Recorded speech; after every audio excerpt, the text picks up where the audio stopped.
Assalamualaikum warahmatullahi wabarakatuh. Selamat pagi anak-anak ya.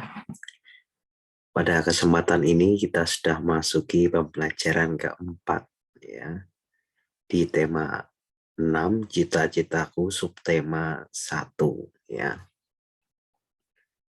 Mari kita simak penjelasan dari Pak Edu ya tentang pembelajaran keempat.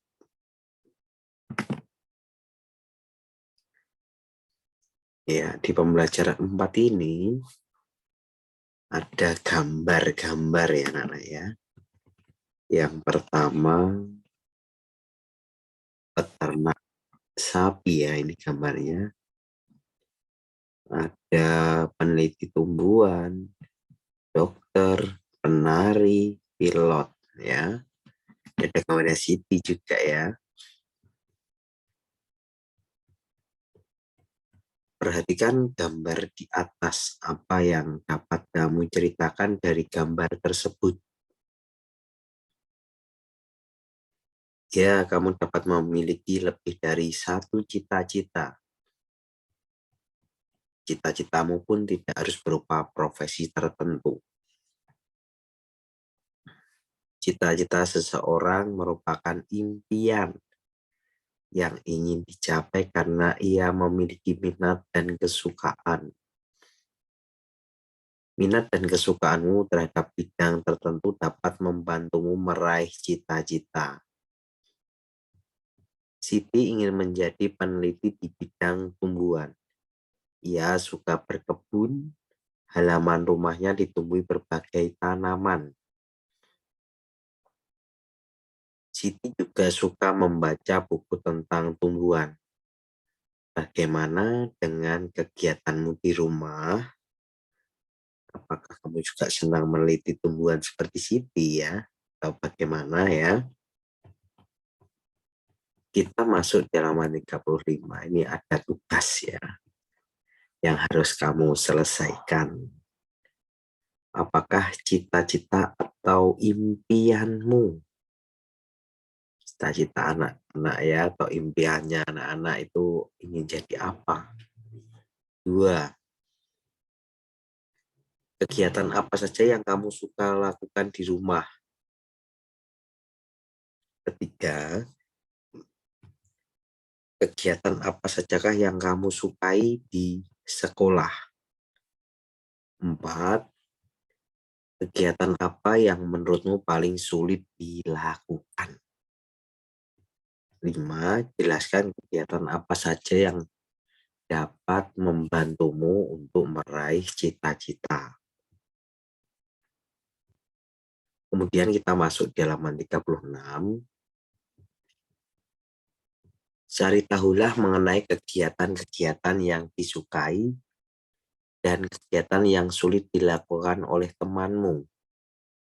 Lakukan tanya jawab dengan teman sebelahmu. Sebelum melakukan tanya jawab, buatlah pertanyaan-pertanyaan untuk membantumu menemukan informasi yang diperlukan. Contoh pertanyaan untuk mencari tahu tentang kegiatan yang disukai dan kegiatan yang sulit dilakukan oleh teman. Sebagai berikut.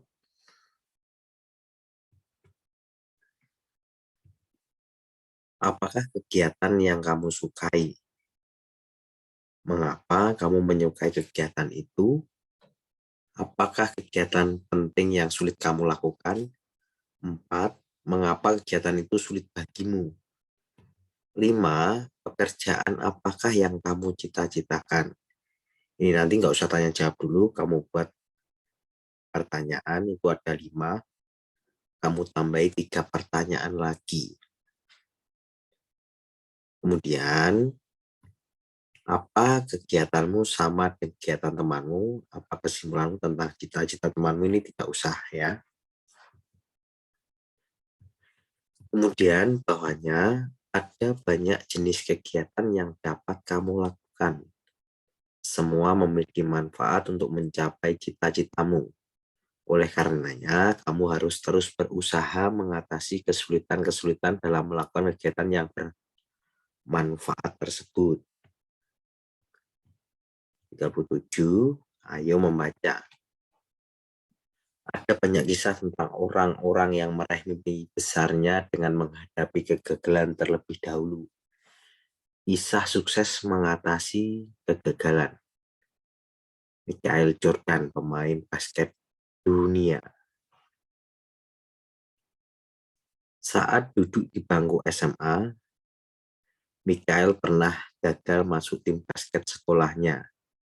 Ia dianggap tidak cukup tinggi untuk memenuhi persyaratan masuk tim kebanggaannya. Dengan usaha yang sangat keras, ia terus berlatih dan berlatih. Pada saat menjadi pemain basket kelas dunia pun ia mengalami kegagalan. Ini pengakuannya. Sepanjang karir saya, lebih dari 9.000 tembakan saya melesat. Saya pernah kalah dalam 300 pertandingan. Paling tidak 26 kali saya dipercaya untuk melakukan tembakan penentu kemenangan dan saya gagal. Saya telah berkali-kali mengalami kegagalan, tetapi karena kegagalan itulah saya berhasil. Thomas Alva Edison, penemu lampu listrik. Semasa sekolah, ia pernah dikeluarkan dari sekolahnya karena dianggap tidak dapat mengikuti pelajaran di sekolah. Thomas kecil bermasalah dengan pendengarannya. Ia harus berusaha lebih keras dari teman-temannya yang lain dengan belajar sendiri di rumah dan membantu ibunya yang miskin. Dengan belajar sendiri di rumah, Thomas membaca buku yang membuatnya melakukan berbagai macam percobaan di bidang sains. Beribu kali ia gagal, 2000 kali ia mencoba kembali. Ia tak pernah menyerah. Kegigihannya berbuah manis sehingga kita dapat menikmati terangnya lampu pijar ciptaannya. Dapatkah kamu bayangkan jika ia menyerah? Ya, kalau dia menyerah pasti tidak ada lampu. Thomas menceritakan rahasia keberhasilannya. Jika saya ditanya apakah yang dapat membuatmu seorang hasil dalam hidupnya, jawab saya sama. Orang itu harus terus menambah kegagalannya. Jika kamu takut gagal, kamu tidak berani mencoba dan berusaha. Ya, itu para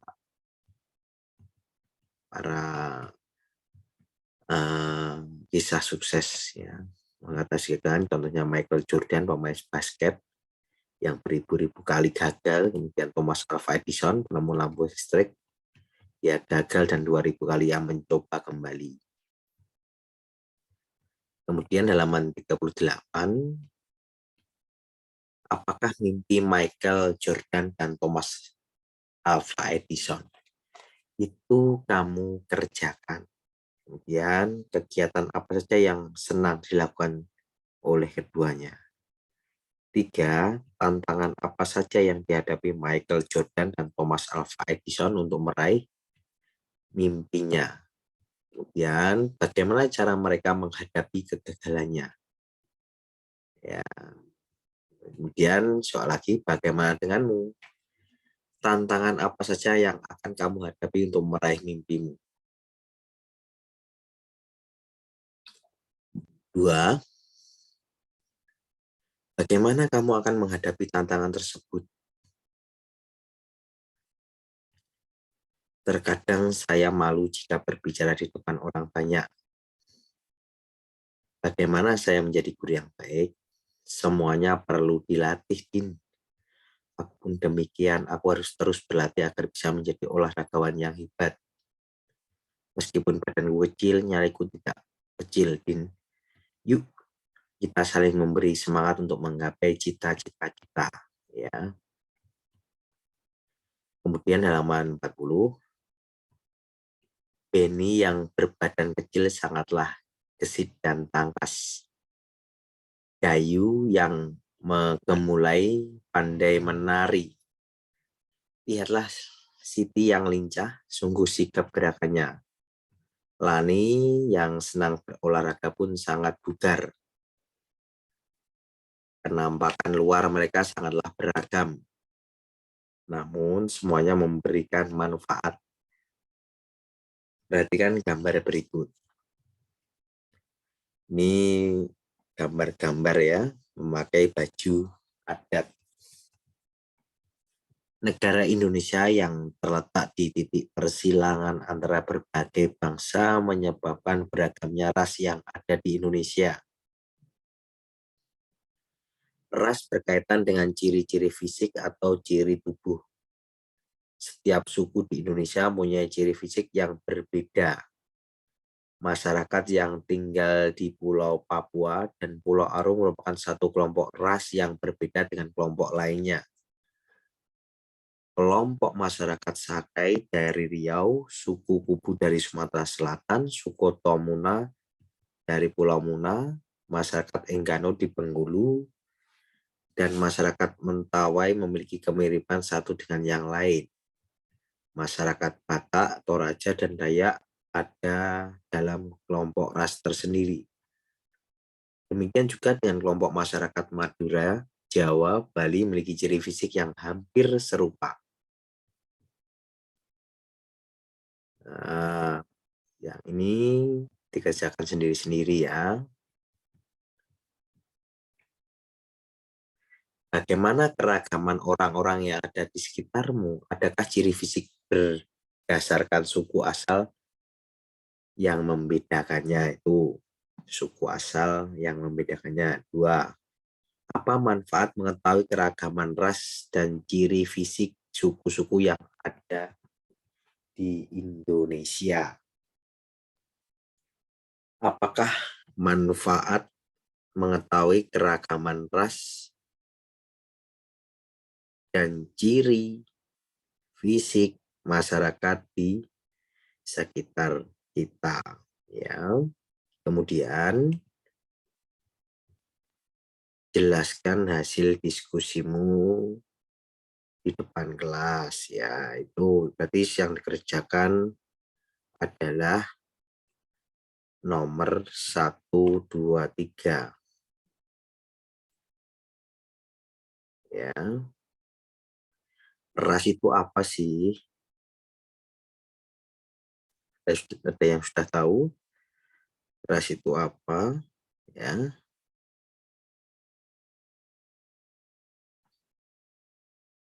Hmm.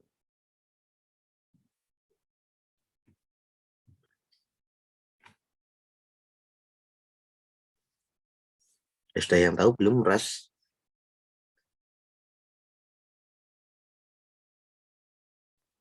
Mungkin ada yang belum tahu.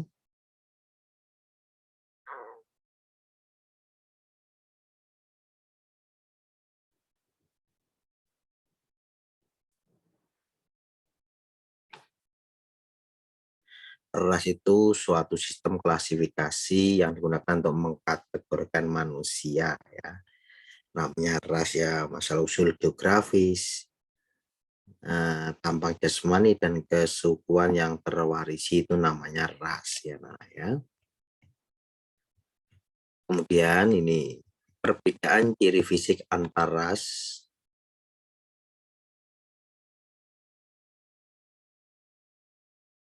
dan suku bangsa memperkaya keragaman masyarakat Indonesia. Keragaman yang menguatkan satu dengan yang lain sebagai bangsa Indonesia yang berbesar hati, hidup rukun dalam perbedaan. Keunikan tersebut disampaikan pada puisi di bawah ini. Baca dan simaklah puisi berikut. Puisi ini berjudul Tanah Airku, Tanah yang Beragam, karya Dekaritas.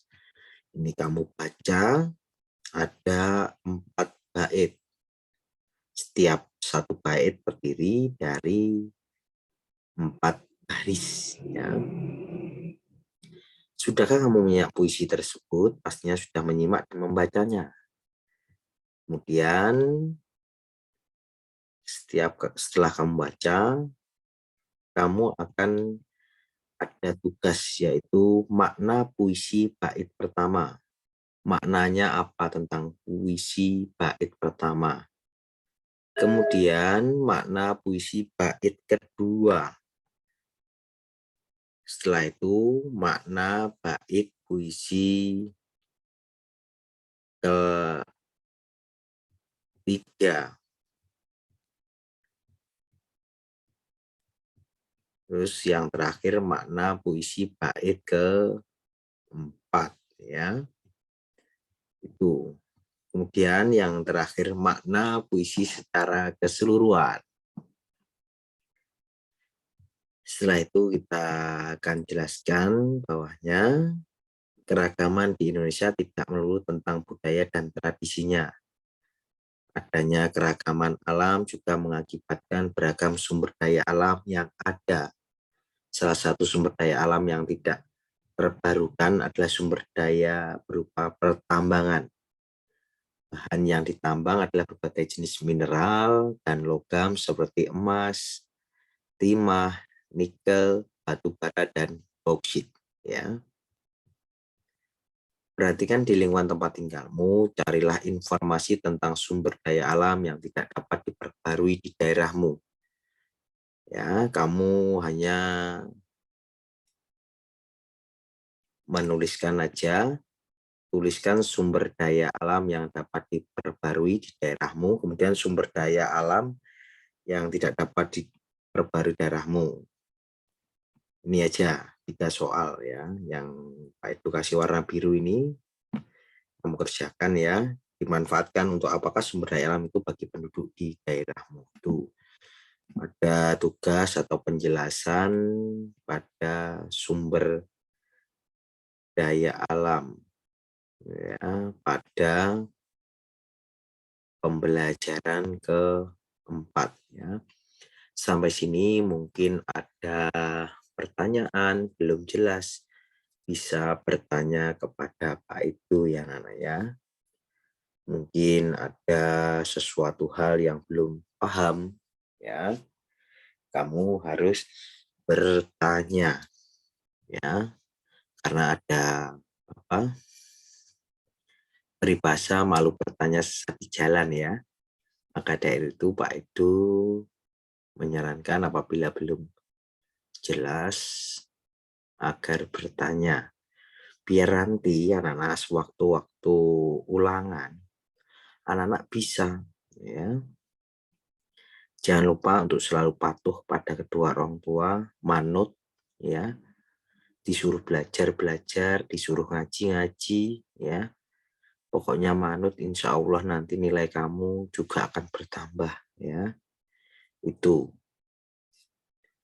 ya. Sampai sini tetaplah menjaga kesehatan ya, dengan cara memakai masker, menjaga jarak, serta mencuci tangan ya Nana ya.